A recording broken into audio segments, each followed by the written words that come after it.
Telugu Desam party ఆవిర్భవించి 84 వసంతాల కాలం పూర్తయిన సందర్భంగా లోక ఆవిర్భావ దినోత్సవాన్ని అనంతపురం నగర ప్రజలతో మన తెలుగువారి ఆత్మగౌరవాన్ని నిలబెట్టిన పార్టీ ఆవిర్భవించి 44 సంవత్సరాల సందర్భంగా ఆత్మగౌరవ ర్యాలీని నిర్వహించడం జరిగింది.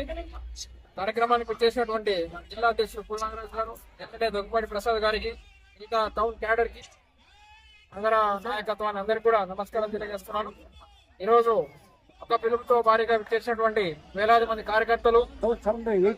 అలాగే తెలుగుదేశం పార్టీ మీద అభిమానంతో, నాన్నగారి మీద అభిమానంతో, మా మీద అభిమానంతో విచ్చేసినటువంటి కార్యకర్తలందరికీ కూడా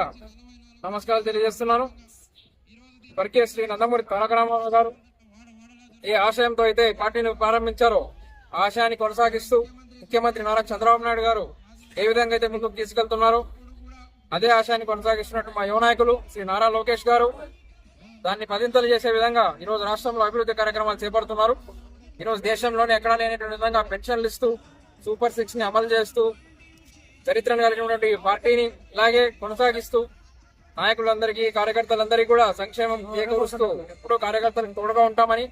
నాయకులందరి తరఫున హామీ ఇస్తూ, అలాగే ఈ కార్యక్రమాన్ని విజయవంతం చేసినటువంటి కార్యకర్తలకి,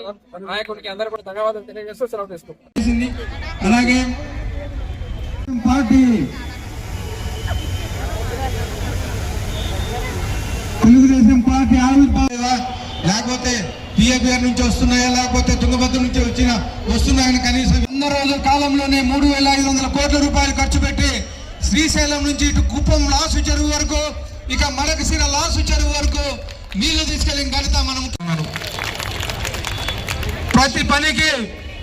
మన దేశంలో లేని విధంగా పెన్షన్ 20 నెలల కాలంలో ఇచ్చిన ఘనత మన ముఖ్యమంత్రి, మన తెలుగుదేశం ప్రభుత్వం సంక్షేమ కార్యక్రమాలు డెవలప్ చేస్తూ అనంతపురాన్ని ఆంధ్ర